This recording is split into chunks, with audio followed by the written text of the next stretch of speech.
You know how I like to spend, as a hobby, some time on Goodreads? Yes. Which, to those of you who don't know, is a website for books, like where there's all kinds of books on there, and you can get like notifications. You can make like a wish list of things you want to read, keep track of things that are going to come out, just get recommendations based on genre, etc. And you get like ratings for books based on other users' ratings. So it's basically like, IMDb for books? Yes, but with some more functions, I'd say. Like you can add, you make lists and you can curate kind of sort of what you want to read. You can keep track of, like, you have your own page, you subscribe to things. I mean, maybe IMDb has that functionality. IMDb has all of that. It's just that no one makes an IMDb account because why would you, right? Exactly, but for Goodreads, people do. Yeah, and I like to spend my time there searching for really awful books just because I think it's fun, because you can't use it for what it's actually for, which is to find like good books. I've seen you read reviews of things like, what is gay romance novels? Well, I no, gay romance novels is boring. Oh. As in, if it's just gay romance novels, it's typically What if it's gay dinosaurs? Yeah, that's the thing. You need to look for the crazy shit, right? You have to look for the... Honestly, I don't even care if it's gay or straight. If it involves dinosaurs, it's just weird, right? But the gay werewolf novels and I can't even talk about it because you're going to be like, oh, we're going to get demonetized. But some weird shit that's going on. This is one of the things that drove Lindsay Ellis off of YouTube. She got into a feud with someone who wrote gay werewolf stuff, and there was like huge harassment campaigns going. Wait, that's what drove her off? The thing about the... It was also the thing about like Raya and the Last Dragon or whatever, but yeah, there was a part of it that was absolutely about gay werewolf novels. Okay, well, so let's not get a harassment campaign against us. The reason I bring it up is that's what I use Goodreads for, entertainment, for looking for like weird shit. I don't really use it for its ostensible purpose of finding good books to read anymore, and the reason for that is it's useless.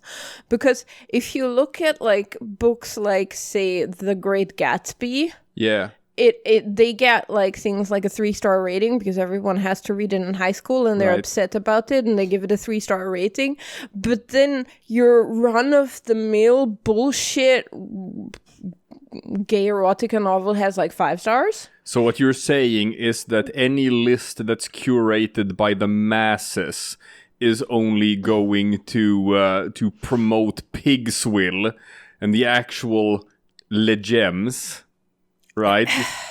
You need professional reviewers to get the actual good stuff.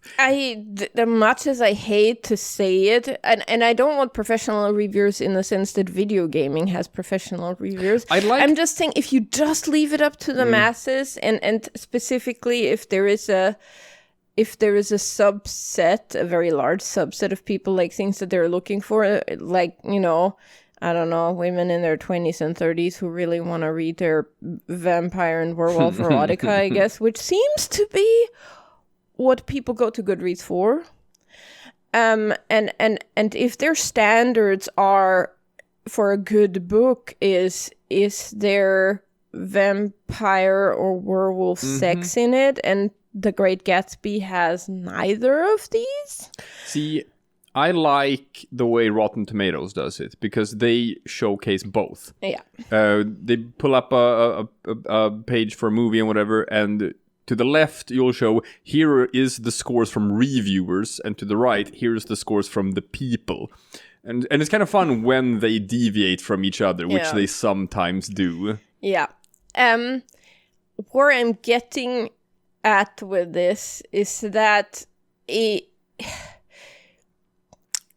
you kind of have to judge a work not just for your context based. Yeah, I think you have to look at things. Is this good gay werewolf erotica or bad gay werewolf erotica? You have to judge it in comparison to their peers. And what I'm getting at, where I'm getting with this, which is sort of like leading into the topic for today's podcast, is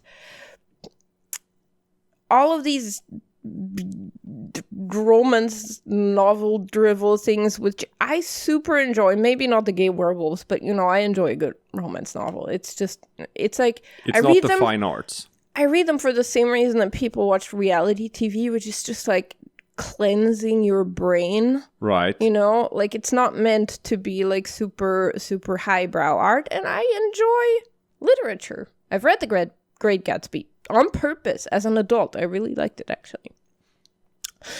And I just, obviously they don't compare. Like a good romance novel is still not able to hold the candle to like I think The Great literature. Gatsby was like not all that well received when it came out. It was just like I think the whole cult status of the book is based on making it sort of like mandatory reading in high school, and now it's become this thing that like everyone has read.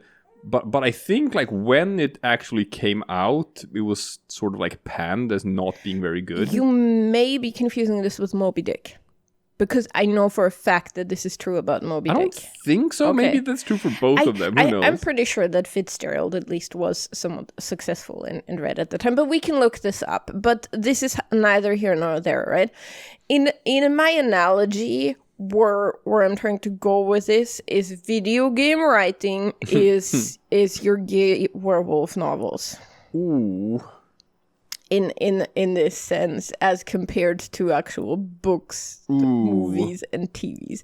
And what we want to talk about is the state of writing in video games. Anna is trying to get us cancelled. That's fine. I'm not. But my personal opinion on writing in video games, right, even if you look at the good ones, is that they're the best swimmer in the kiddie pool. Ooh. But at the end of the day, they're still kind of sitting in piss water. So sorta. Yeah. I mean, look, you know how I'm into pro wrestling.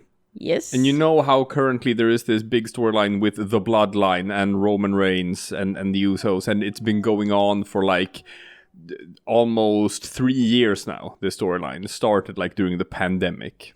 Yeah. Right?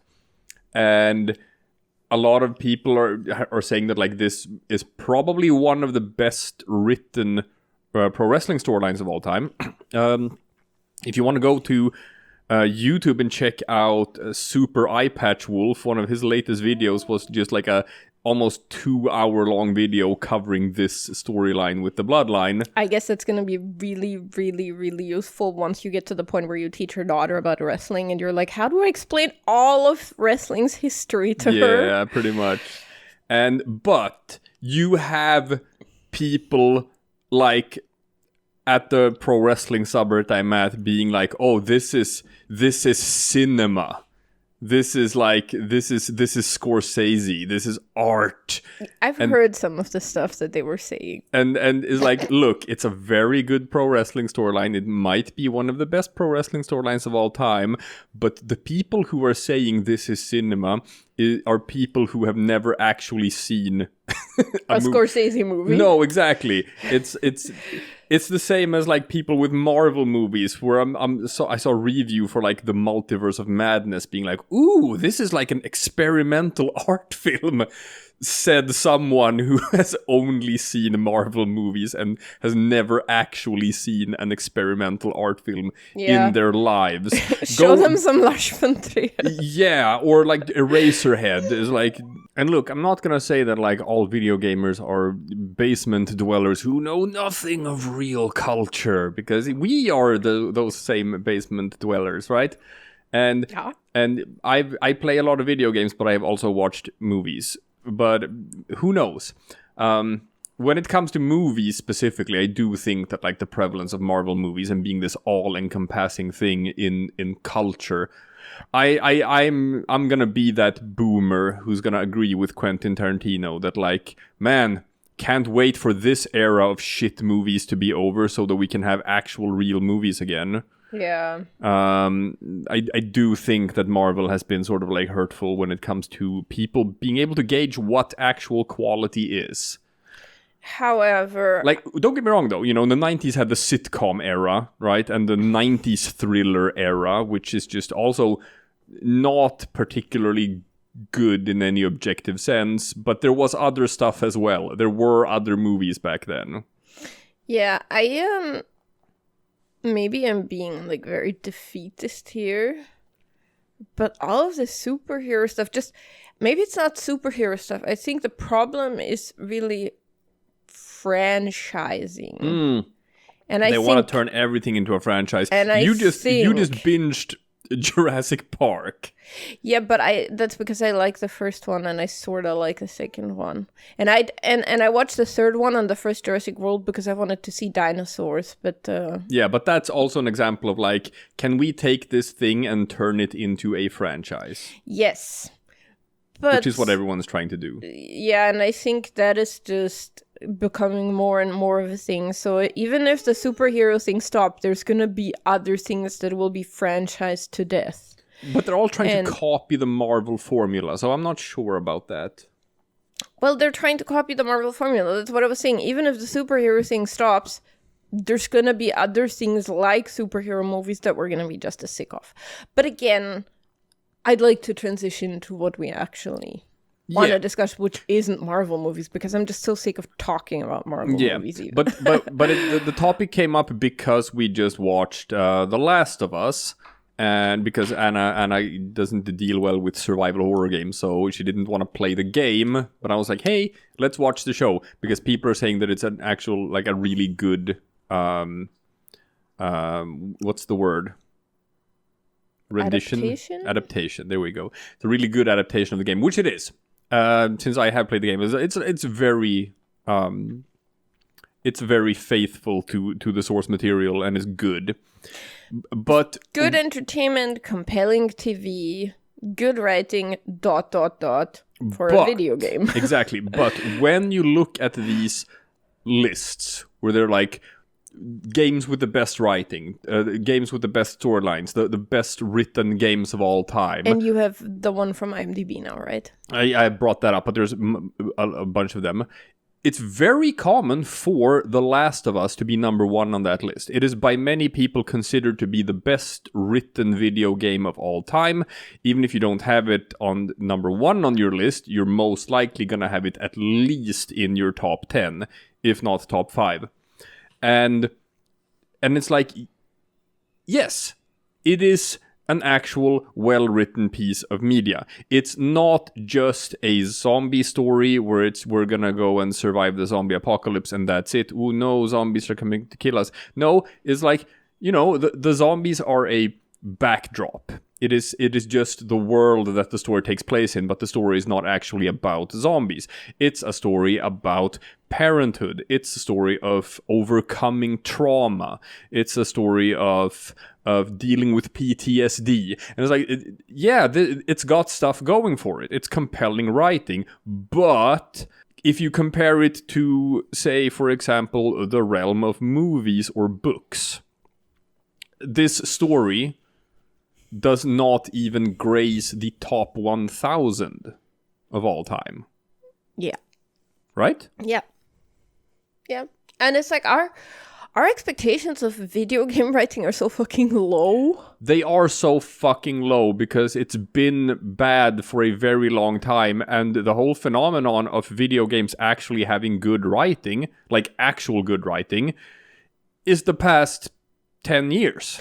And I mean, this sounds like I'm dissing The Last of Us. I'm not. I thought it was good, well written, solid, absolutely. But if you look at these top lists and you go further than, say, the first 5, you're going to start raising your eyebrow at, also, this? A quick aside about The Last of Us as well. Like, what I think was your favorite episode, the Bill and Frank episode, is not in the game. That wasn't even in the game. That was just something that they did for TV because they were like, this actually works really well as a TV episode, which it did. I loved it. It is world building. I love, especially in post-apocalyptic media.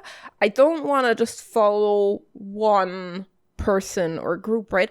I want to understand the world. I want to see a little bit more about other people are faring in this and not this one singular thing. So that's what I loved about the Bill and Frank episode, that it was just like, we're just going to leave our main characters for a bit and show a completely different experience. And I loved it. Yeah.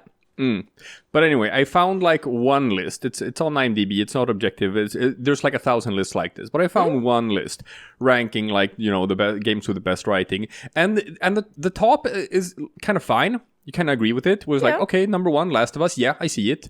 Number 2, Red Dead Redemption 2. Sure, I see it as a piece of cowboy media where it's like, ooh, it's got stories about betrayal, and it's got stories about a man who is sort of like uncomfortable with his life of crime and dealing with like trying to be a good person surrounded by bad people, right? I don't know, but I don't know. I haven't played it, to be honest. It's good writing, but again, for a video game, it's in an objective sense when you compare it to other media, it's pedestrian, right?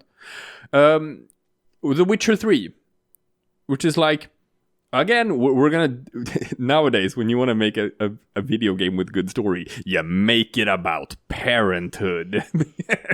I guess. Because hey man, number 4 on the list, God of War, Dad of War, another story about parenthood. It's fine. It's a good topic. It's a good topic, but it's gonna show up so many times, which is hilarious.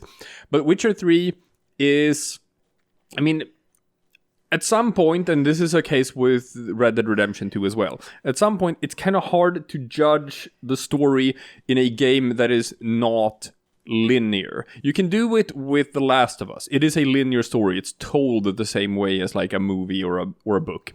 If you have an open world game where you can just explore the world and everything there's in it, and there's like 1,000 different stories written in it, it's harder to judge it like as a monolith if it has 1,000 stories instead of just one, especially if not all the stories are even written by the same people. That's what I was gonna say. In open world games like Skyrim, Witcher, etc., you have more than one person writing, so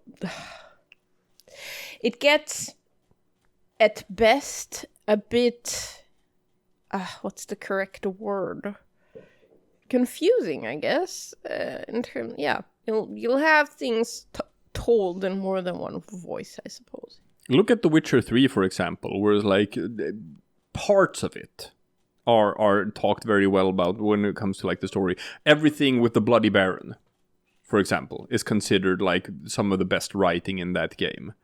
But then you have parts of it which is just Geralt goes to a whorehouse. Geralt goes to another whorehouse. And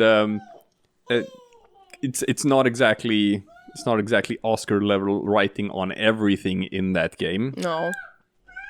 Yes, someone is enjoying Oscar level writing on a bunch of dancing fruits in the background. We're trying to record this with the baby in the background, and we're showing her dancing vegetables on TV to see if that can keep her occupied. So far it's working.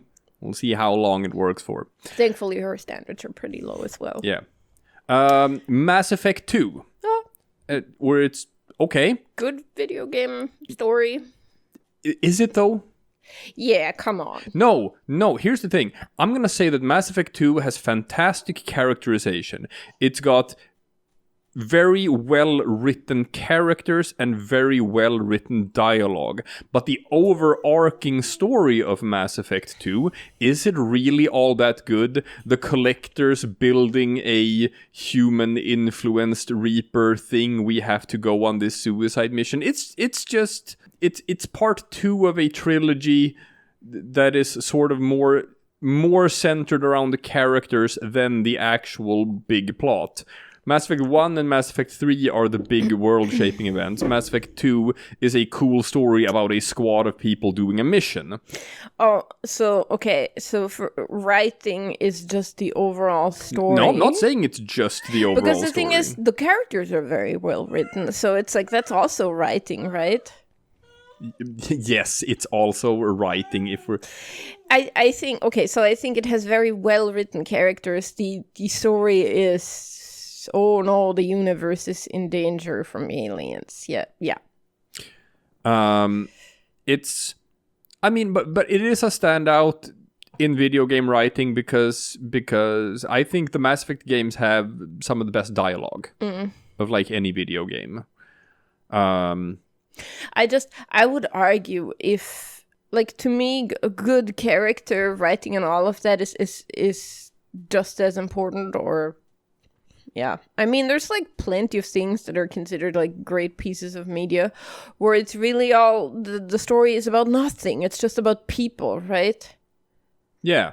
So Seinfeld. So I don't know, like Death of a Salesman or something. And then it's really just about the people involved. So yeah, good writing can be just compelling characters without having like the best story ever. But yeah, just as an aside.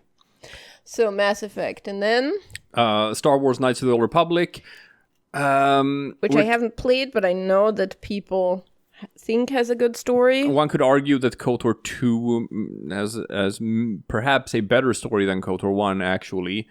But again, it's like, and now we're veering into other media as well, because you can say it's good for a video game. You can also say it's good for Star Wars, which is also sort of like a low bar, because most Star Wars content isn't actually that deep. No, and written all that well. Star Wars KOTOR 2 is actually somewhat deep for a Star Wars story, because the antagonist of that story is someone who just hates the Force.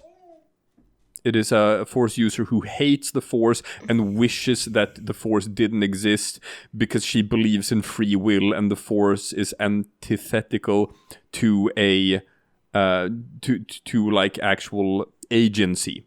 Whereas like, the Force controls everything, and if you can see the future through the Force, then that means the Force decides what the future is going to be.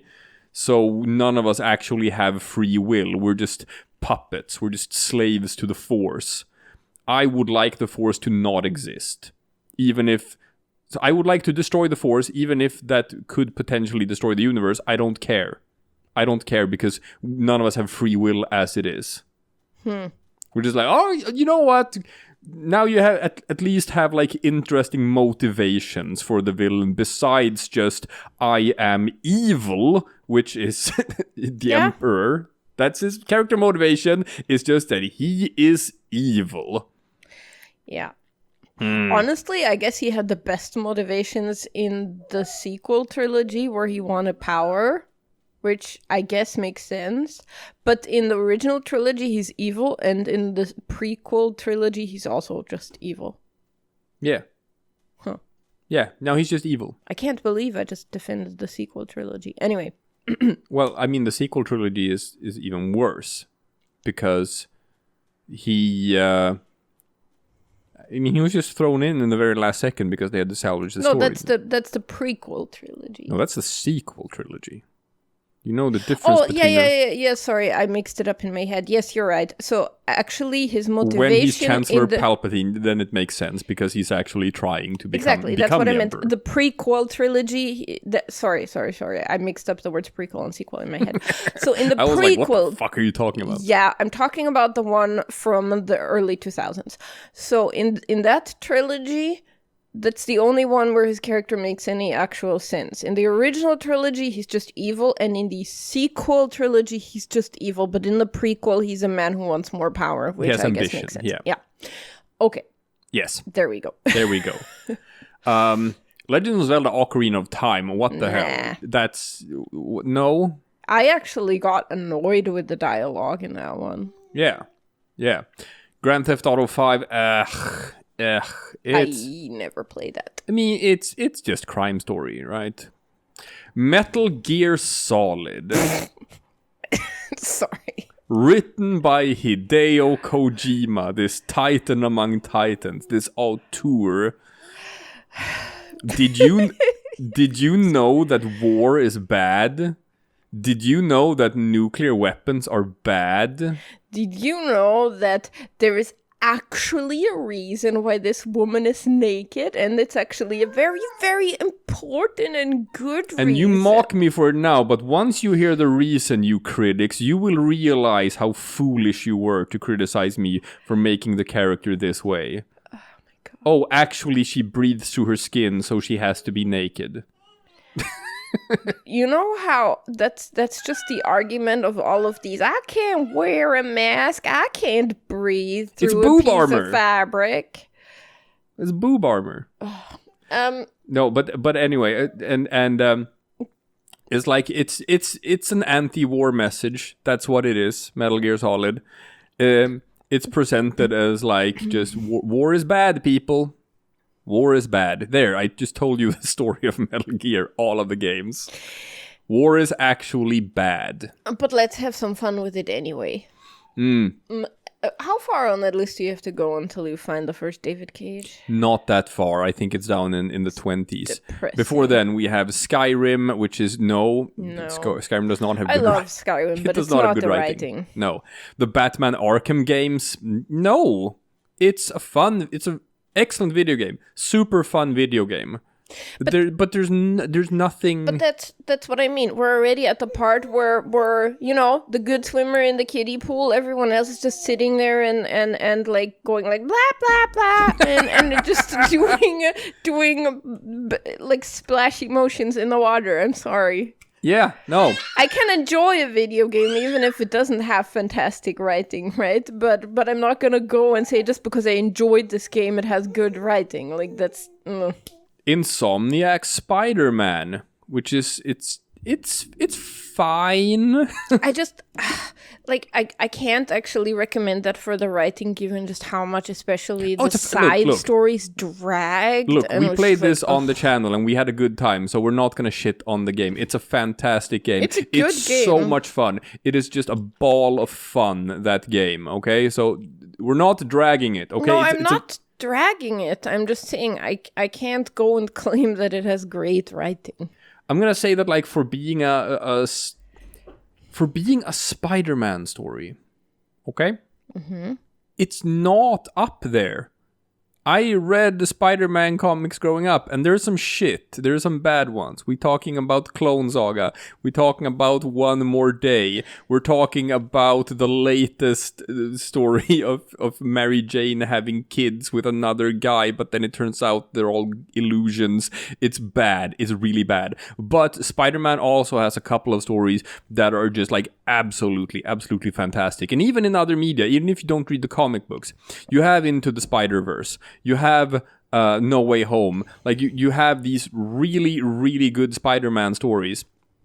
And Insomniac Spider-Man it's fine, but that story is, like, nowhere near as compelling as Into the Spider-Verse. It's nothing to write home about. The game is fun, very much, and it was fun watching you play it, right? But the story itself, I mean, there's so much that they could have, like, taken inspiration from and didn't, I guess, so, yeah.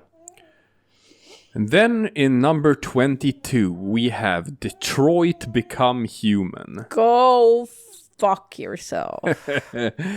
And here is what we've said it so many times. David Cage hates video games.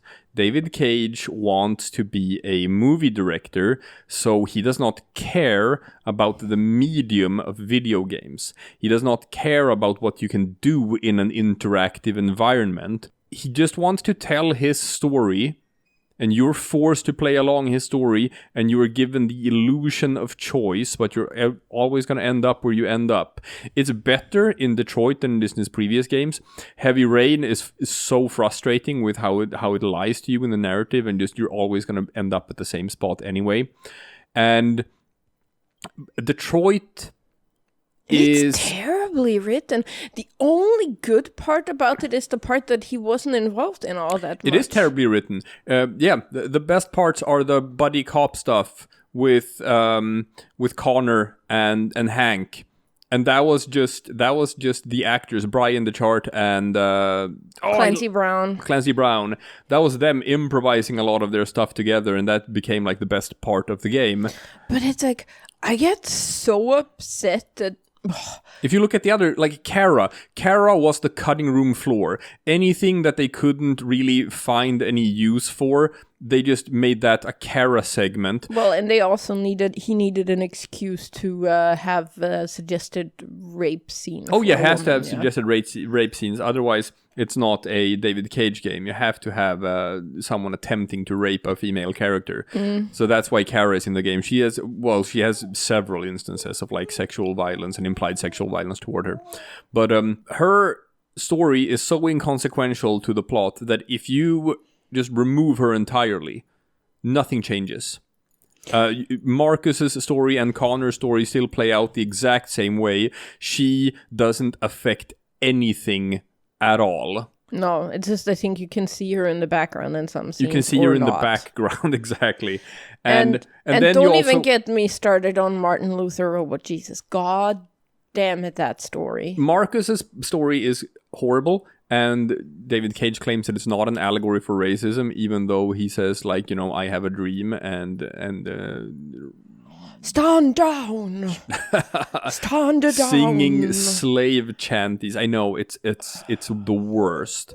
It's the worst, but at least he has a story. It's a terrible story, but at least he has one, which is more than we can say for Kara. Kara also has the most insulting part of the game, which is when it turns out that her daughter is actually a toaster.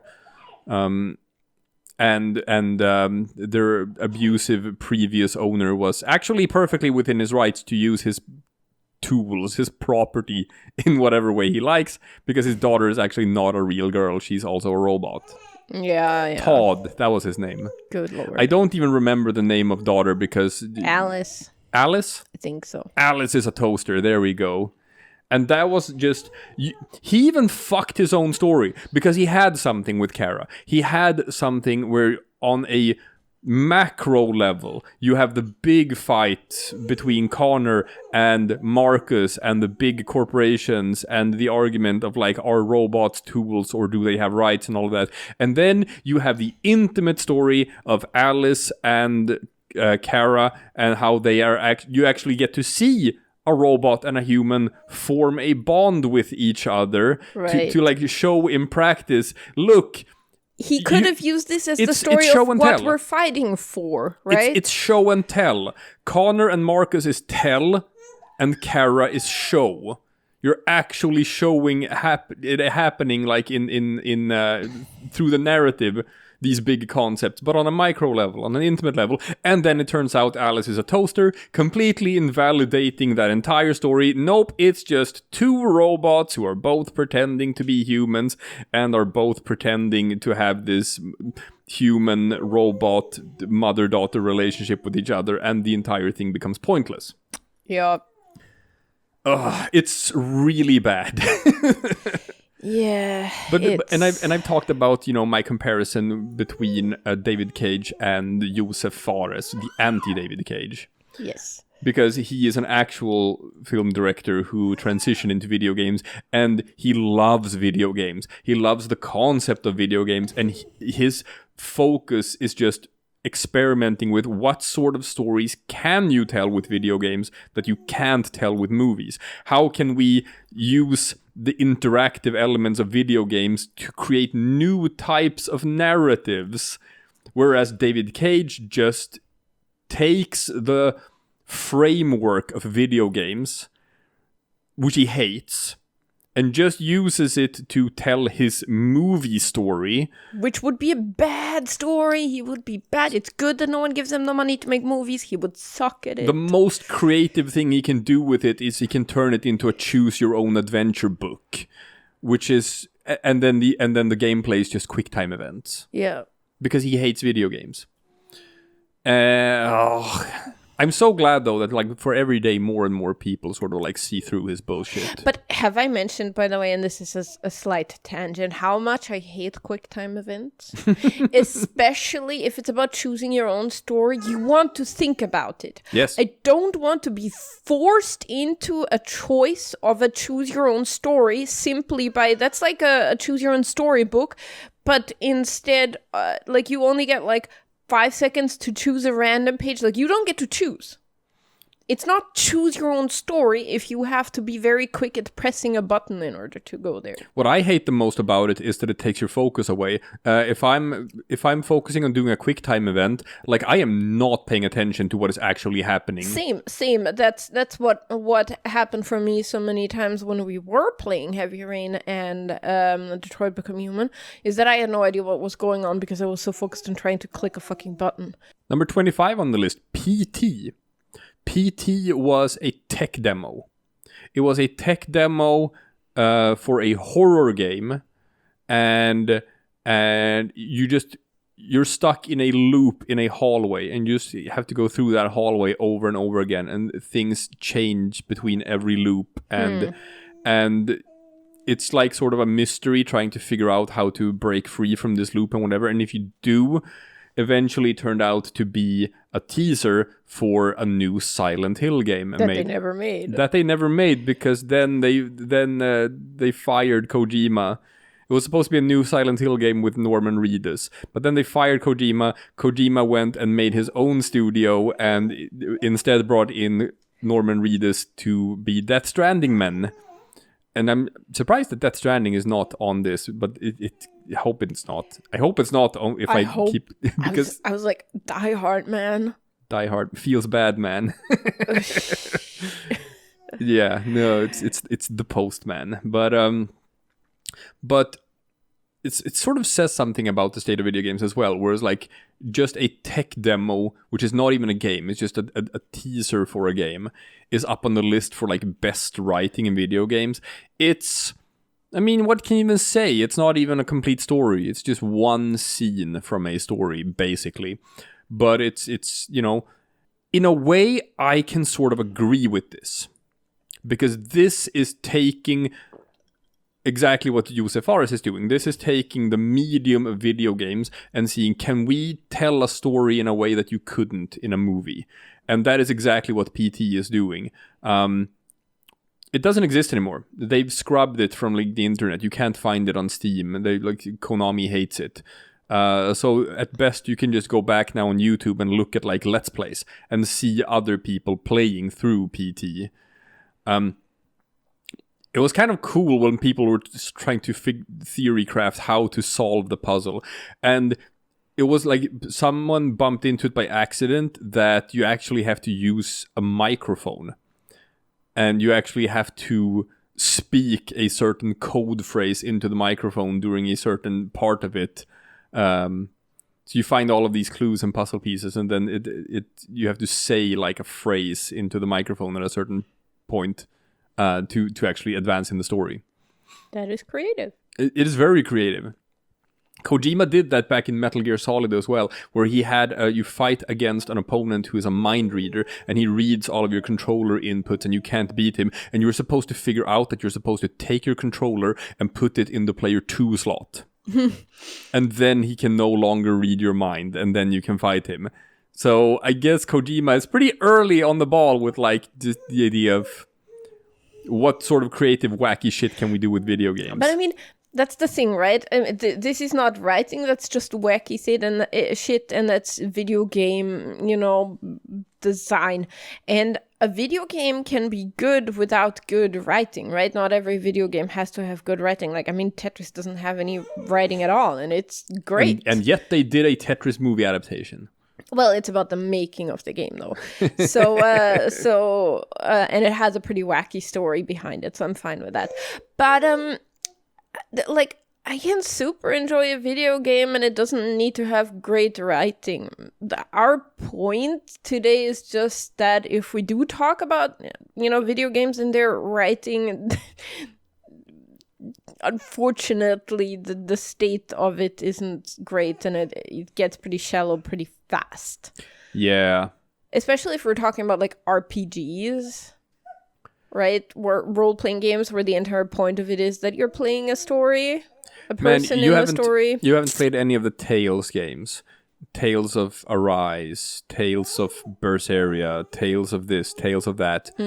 And these are, also games where people, lift them up as examples of good stories, and this is Drek. The Tales games are, if the word pedestrian was a video game when it comes to writing, then it's all of it. It's just this Tales for me is the marvel of video game writing. The people who say that Tales games have good writing have never played a game that's not a Tales game. I've never even heard of any of these. Oh, okay. So, there's so many of them. Okay. And they're so popular. The only video game that I've heard of that has Tales in the name is like Tales from the Borderlands. That's not it. That's a Telltale game. Yeah, okay. Speaking of, Telltale's Walking Dead Season 1 is also up there on most people's lists because it's about parenthood. It's not that good. And it's also the Telltale style of like the illusion of choice in Choose Your Own Adventure. But it worked then because people hadn't caught on yet. So it worked with the illusion of choice until you get to like Seasons 2 and 3 and other Telltale games where they just reuse that formula over and over again and people now just know that it's an illusion. Yeah. I think the worst one is like Telltale's Game of Thrones, where like it does not matter what you do. The story is going to play out like the exact same way anyway. Okay, you're just sitting there and clicking some buttons while the story's happening. Pretty much. Pretty much. Portal 2. You know what? I agree. Portal 2 is a fine, fun piece of writing. Yeah. It's just a good story. You could adapt that into a movie today and it would work. We talked about that before. What was that on the podcast, or were we talking about that? No, we're just outside, not on camera. Okay, because I was saying you do the first 15 minutes or so is Portal 1. Yeah. And then, you have to have that as a backdrop. You have to give the context of and then Portal you 1. do Portal 2 for the rest of the movie. Yeah. Yeah. And Portal 2 is just a genuinely compelling story, which is told with like just nuts and bolts. It's like they did not have a big budget to work with, but they were able to actually create a very memorable piece of media with that. Yeah. And I would have Portal 2 pretty fucking high on my own list of best writing in video games. Certainly higher than some of the things that you've said before that are higher on it. Yeah. And then you get like, I don't know, Deus Ex, Resident Evil 4. It's like, why are they even on the list? Max Payne, Horizon Zero Dawn. Why are they... Kingdom Hearts. Kingdom Hearts is bad on purpose. Come on. Kingdom Hearts has actively bad writing. Oh my god. That only gets worse and worse for every Kingdom Hearts game. To the point where, like, nowadays, I'm not sure if there's anyone who defends the writing in these games. They can say, like, yeah, they're fun games, but I don't think even Kingdom Hearts fans today even pretend that Kingdom Hearts has the BioShock Infinite has become lately sort of a divisive game, at least in the places where I read people's opinions about video games.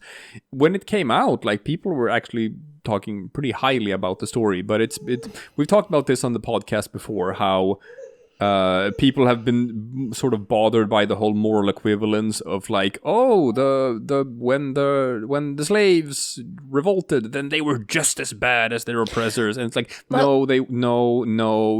that's not. Yeah, and I'm not surprised by that, right? It's the same as the Detroit Become Human. If you let an established video game person try to make a story that has requires some actual historical knowledge, ethical and moral quandaries, and all of that requires nuance. And specifically nuanced thought about things that happened to a group of people that is not yours. Because let's face it, these stories about, like, slave uprising, things like that, David Cage, they're not told by black people, right?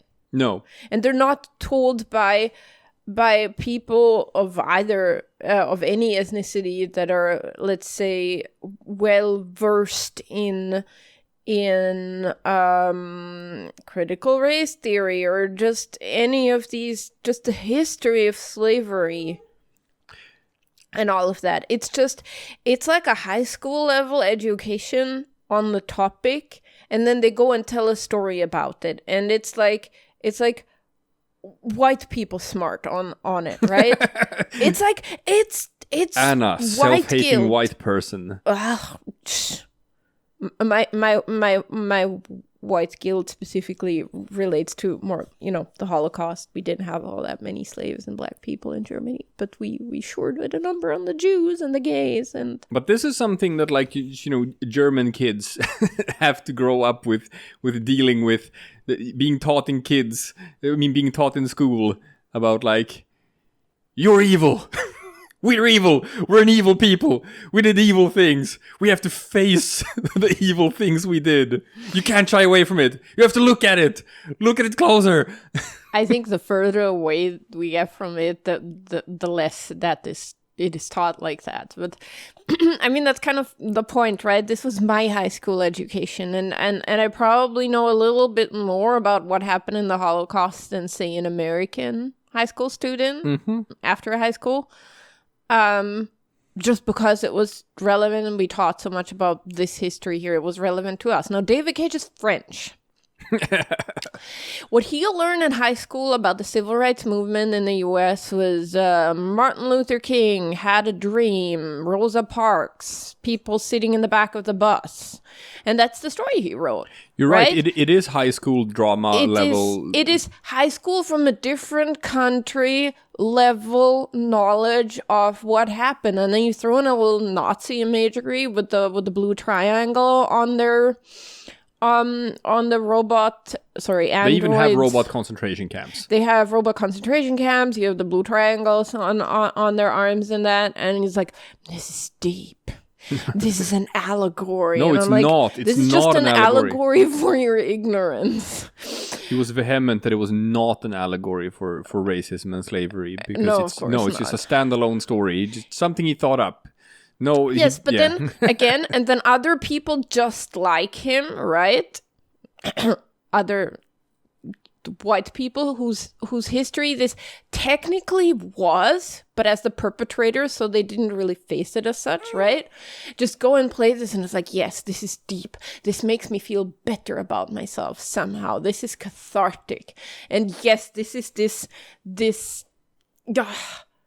I get the conflict, but geez. It's also funny if you look at how he tells the story.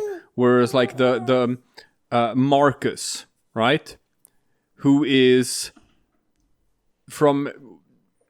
if we're gonna be using them as like an allegory for the civil rights movement, which it is. He's the privileged black kid. He is the privileged kid who grew up in an affluent white family, right? And he becomes the savior of his downtrodden people who cannot save themselves. So he still manages to squeeze in like a bit of white savior in there, even like with his messianic hero of the story. Yeah. It is kind of insulting in many ways the way it's written, because it's like it's written by someone who, I'm not going to say it's written by someone who doesn't understand black culture. It's written by someone who has no interest in understanding black culture. Yeah. And it's like, I didn't get it when we were playing it, but Marcus, he's this incredibly privileged guy, right? Who had one bad thing happen to him and now his life is ruined. Who knows nothing about the struggle of androids, actually. Nothing. And then he has a bad thing happen to him for the first time, and he's like, we have to change this, which, fair enough. What I don't get is that in the story, he just goes and he finds all of these, android rebels, and they're just like, yes, you will be our leader. You, who know nothing of our struggles, who understand nothing about what's actually going on, but somehow we think you should be the boss of all of us. Also, like, as the tiniest little aside, I am so upset that it's not possible to have Simon as a romance option for Marcus, even though like it's so implied, it's hinted that there's something there, but But nope, the only romance option for Marcus is the traumatized sex bot. The traumatized sex bot, who you can treat like shit throughout the entire game. And she'll still get down with you. Yeah, you just have to say one nice thing to her in one moment, and then she's still gonna be like, get in my pants. And it's you can only have gay women bots because that's hot. Yes, there's a gay women sex bot scene because lesbianism is hot. Whereas... But Marcus and Simon, these are robots. Concepts of gender should be completely meaningless to them. It's like, why would it matter? Why would it matter if it's a male bot or a female bot? It wouldn't for them. But nope, only the sex bot. That's because David Cage doesn't want to see... He doesn't make video games for you know what. Yep. Bad word starting with an F. There you go. And I'm quoting him. This is not my opinion. That's what he said. Now, fairly far down on this list, actually, Nier Automata, which is a game that I love, and I sing its praises. And I actually do think Nier Automata has good writing. The storytelling is... amateurish. It's like Yoko Taro is not an auteur. Okay, it's like, but it's got very interesting concepts. It's one of those games that it has something meaningful to say about things. It's not just trying to be an action game with robots with hot butts, which it absolutely is. But it's got these themes of existentialism. It's got these robots who are stuck in this loop of performing the same actions for thousands of years, unable to break out of them, and then a couple of them do, and trying to bring up like the rest of society, but fails, and sort of like has these internal struggles of like, is there a purpose to anything we're doing? And the whole thing about, okay, humanity is gone. The aliens are gone. All that's left on this earth are just robots fighting an eternal war that no one can ever win. They no longer know why they're doing it. And you have like these individuals sort of like starting to ask themselves, what's the meaning of all this? And it's like, okay. Cool backdrop, cool story. Again, to be entirely fair now to David Cage for once, I'm gonna say that Nier Automata's grasp of the concept of existentialism and all of that is about just as deep as David Cage's grasp of civil rights issues, but it is entertaining. It, unlike David Cage, doesn't pretend to be that deep, and that's the differing thing for me, right? It's more like, I don't think Yoko Taro did not write this game just to sit and stroke his own dick for like 20 hours, which is what David Cage does. David Cage wrote this so that people would go up to him in the street and say, wow, David, you're such a smart and worldly and deep guy. Yoko Taro seems like a guy who just wants to tell a story about sad robots with big butts. Yes, and that's fine, right? I was just saying, since you were mentioning these concepts, right? I was like, it's not that deep about them either, but it also doesn't pretend to be, which is why I'm forgiving of it. Let's put it like that. And why I'm not forgiving of it in David Cage. I think you're selling it a bit short. I think Nier Automata has a good story. Final Fantasy X. No Final Fantasy game should be on any list of like games with the best writing. Now you have to tell me if Final Fantasy VIII is on there. I have not seen Final Fantasy VIII so far. This is the first one I've seen. And Final Fantasy X should not be the first one I see on that list either. I'm gonna say, 7... I think is still the Final Fantasy game that has the best writing. I do. And that says a lot about the rest of them. It does. Final Fantasy VIII has one of the worst plot twists of all time. And here goes, people. Here goes. Final Fantasy IX is the most overrated Final Fantasy game. That's right. I said it. Final Fantasy IX is a half-finished mess that they had to shit out the door as fast as they could because the PlayStation 2 was about to come out and Final Fantasy X was going to be their big PlayStation 2 flagship. And they were like, we just got to release what we have now because this is on the PlayStation 1 and the PlayStation 1 1 is gonna be history about 6 months from now. Just get this shit out the door, and you can tell that the second half of Final Fantasy IX is a goddamn unfinished game. It hasn't... So it is, because this is going to be topical in a second as well, it's basically Lost Izalith. Yeah. Oh yeah, no, it absolutely is. And we were going to get to the next part on the list, which is Dark Souls games. And it's weird to talk about Dark Souls games when it comes to like narrative and writing because of the way they're told, that the entire story is just implied. Now, I have a piece of interesting trivia about why the Dark Souls games are written that way, where I read an interview with Miyazaki, the writer. And he said that it's because he grew up being obsessed with Western fantasy, but he had really bad English. And he got these fantasy books and he tried to read them, but he could only understand about half of everything, and the other half he sort of just made up in his own mind with his imagination what it was about, and that became his cultural context. That became Western fantasy for him in his mind, how he understood the media, that it was supposed to be this sort of like obscure story that doesn't explain itself, and only like half the story is actually told, and the other half you as the reader have to imagine. So when he set out, a Japanese person, to create Western fantasy, then he used that context from his childhood and wrote a story that was obfuscated on purpose and obtuse on purpose, and whereas like he wants the player to sort of like fill in the gaps in the puzzle by themselves.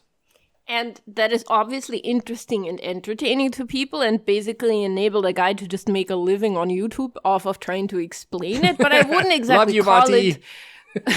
I wouldn't exactly call it great writing. No, it's like it's an interesting, but is that good writing just because you can explain like how you got there and why you did things that way? Does that make it good? Especially if you think about how many of the actual voice lines and texts in the games are just pretend medieval English. Doth thou have for doth ein thine texteth areth a bit convoluteth. I've read somewhere that like they didn't actually speak that way in thy medieval times. Obviously, because apparently that was just the spelling at the time. Daweth or whatever. They talked like we do. It's just that they spelled it that way back then. Oh yeah. Life is Strange is on that list. Life is Strange is just a copy of like the Telltale format and of choose your own adventure. Is that the one where the protagonist is like super awful and unlikable? No, it's the one where the protagonist's best friend is super awful and unlikable. Oh right. Yeah, Chloe, who ruins the entire story, and it's just I don't know. It's again, this is considered good writing in video games, but it's just because it's winning by walkover, right? Because there's nothing to compare it to. Splish splash. Splish splash in the kiddie pool, pretty much. And I saw one more thing on this list. We're down to like the point, like number 89 or whatever. Eternal Darkness. But you're still at like 8.9 rating, right? Yeah. Oh, very high rated video games. Eternal Darkness, Sanity's Requiem. I have never heard of it. It's from 2002, so it's like 20 years ago. It's kind of like a bad game in many ways. But I guess it's interesting if we're going back to the Josef Fares thing of like, what can we do in video games? Where it's a game that has sanity effects. Where depending on what you do in the game, your character can actually sort of go insane and, start hallucinating. And they do stuff with that in the gameplay, where you enter a room and suddenly the room looks different from how it's supposed to look. And then you go through a door and now you're in the same room again, except now it looks normal. But that only happened because you were under the effect of these insanity things, and otherwise it wouldn't have. And you have stuff floating through the air and narratives that change. I kind of like that. One of the coolest things of Dead Space 3 in an otherwise game that is marred with issues is that they play around with the same concepts of insanity effects, which you wouldn't even know unless you played the game on co-op. I've talked with Anna about this before, where Isaac Clarke is gradually going insane from his space dementia, and he's at the point where he no longer knows what's real and what isn't. And there is another character that they introduce in that game that you can play in co-op in certain scenes. He's in parts of the game, but not in other parts of the game. And in those parts that he is in, a second player can actually play that character. And here they do something really fucking cool, where there are enemies that attack Isaac, and Isaac is fighting the enemies, and if you play as that second character, there's nothing there. It's like, it's only Isaac that can see them because they're not real. He's just fighting against imaginary monsters. And this is like a really, really cool sort of like narrative trick that you can only do in the interactive elements of video games, but you couldn't tell that story in a traditional piece of like movie media. I mean, you could, just showing stuff from another character's perspective, but it wouldn't have the same impact. No. It's not like, dude, help me. And you're like, with what? Exactly. With what? I can't see them. There's nothing there. I think one final thing, and this is veers off on a tangent, because this isn't really about writing anymore, but it's an example of things that you can do in video games. Do you know what the second person is? Because you know that No. You know that games can be it can be first person games or it can be third person games. Oh, yeah. You know what the second person is? Have you ever thought about what's a second person game? Watching someone else Yes. play? I don't know. Yes. The first person is I. The third person is they, which is why you are standing behind the person seeing them. The second person is you. So a story told through the second person is that you are playing one character, but you're actually seeing it from the perspective of another character. I've seen one video game that does it in I don't even remember what game it was, but it had a chase scene. And you are being chased in a car scene by like villains or whatever.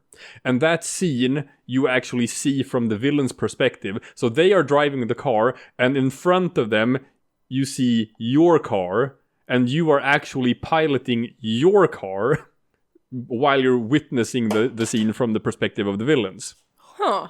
And I think that's the only example of it I have of a video game scene that is told from the second person. I don't think I've ever thought about that before. No, and again, that's like, it's a narrative trick, which like you can do this in video games, but you can't do this in movies.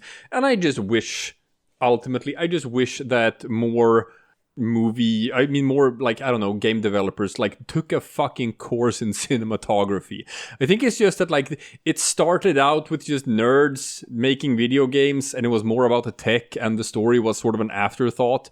And as video games have become bigger and more of a big industry and whatever, the demands for good writing have like skyrocketed, and now people expect more from their video game media. Now we want good writing. And I think that it's still so untapped. If you actually... Video game developers, I'm not even joking. Just take a fucking course in cinematography. Start understanding all of these things, these like narrative tricks that have been developed in movies for the past 100 years, I don't know, and then start to think about how you can branch out and how you can tell stories in video games that you can't tell in movies. Because even with indie developers, I don't see people pushing the boundaries that way and exploring like, let's take advantage of this media in creative ways. Okay, but for an indie developer, I have to say in their defense, this is now expecting a lot of them, because they're already doing all of the roles themselves, right? or a lot of them. I think it's easier to expect something like that from a bigger developer because then you have like people with specialized roles and you can actually afford to hire someone that has that kind of education. Well, yes and no. Bigger developers still have that thing of they always play it safe. It's like the big movie studios that release the big blockbuster movies. James Cameron's Avatar is, You're right. It's Pocahontas because, hey man, that sells. And it is from the smaller indie projects in movies as well where you find that creativity. So I actually don't expect it from AAA game studios. They're just gonna do what's popular and what sells. So they're gonna keep on giving us the Marvel movies of video games. Well, there you have it. Be more creative. Be more... Just make it good. Make it good. Make it good, people. For the story-driven games. Be more creative and make it good. It's so easy. Making video games is so easy. Just be more creative and make it good.